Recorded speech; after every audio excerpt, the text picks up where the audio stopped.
I'm gonna start with a bummer. It's no secret we're a divided nation this Thanksgiving. We can't seem to agree on the things that really matter. Things like pumpkin pie or pecan pie, white meat or dark meat, stuffing inside the bird or outside the bird, cranberry sauce from a can, I will never understand you people, or cranberry sauce from scratch. I think we tend to think of Thanksgiving as a cohesive, single origin feast that's been handed down through the annals of time from the Pilgrims and the Wampanoag tribe, emblematic of our United States of America. And it is emblematic, but not for that reason. For as big a deal as we make about the first Thanksgiving, very little record remains about the actual menu. Of the foods that we'll eat on Thursday, only 2 of them were definitely at the Pilgrims' first Thanksgiving. One is some kind of a bird, whether it's turkey or more likely duck or goose, and it was also probably boiled. Has anyone ever indulged in boiled turkey, goose, or duck? No. This Thanksgiving, I'm particularly grateful for the concepts of roasting, smoking, and frying. Frying is what we do in our house. The other food we have in common with the Pilgrims is corn, which may have been dried and then ground and rehydrated into some kind of a porridge like polenta.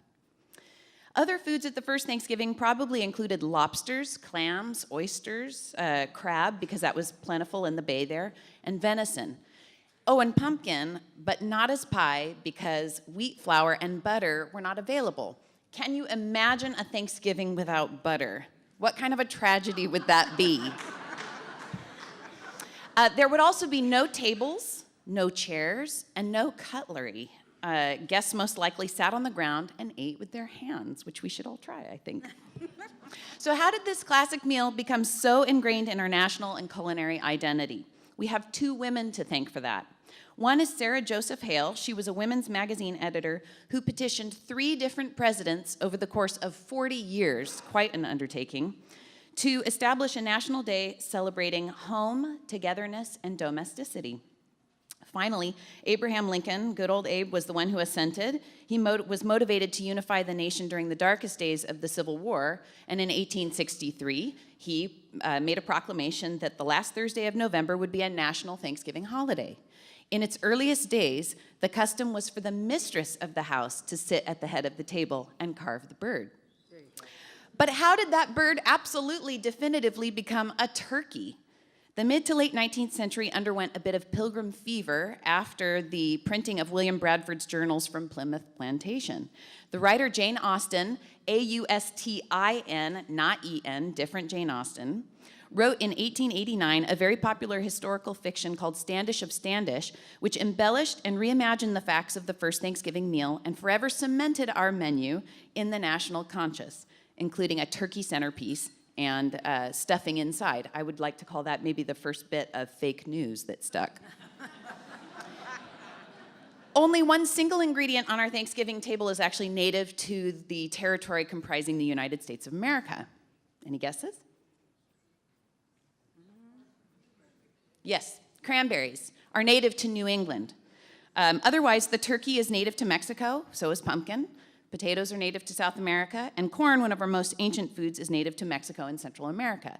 So what I'm angling at here is just like our nation, the plants that contribute to our Thanksgiving feast are immigrants.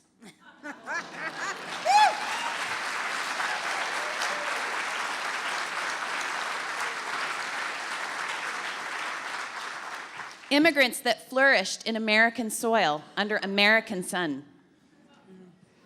They are rogues just like us, one-offs, individualists, frontier seekers, and bootstrappers. But when we look at them crowding our plates and when we eat them, we see and taste the beauty in their differences, the harmony of their disparate flavors. E pluribus unum does not only apply to people, it applies to American food. This Thanksgiving, may we hug closely to our uniquely American principles of freedom, liberty, and justice for all. But may we also hug closely to our uniquely quintessentially American values like friendship, friendliness, kindness, kinship, open doors, and open tables. Let us not be divided by our preferences, particularly at the Thanksgiving table. After all, blood is much thicker than cranberry sauce, even cranberry sauce from a can. Thank you.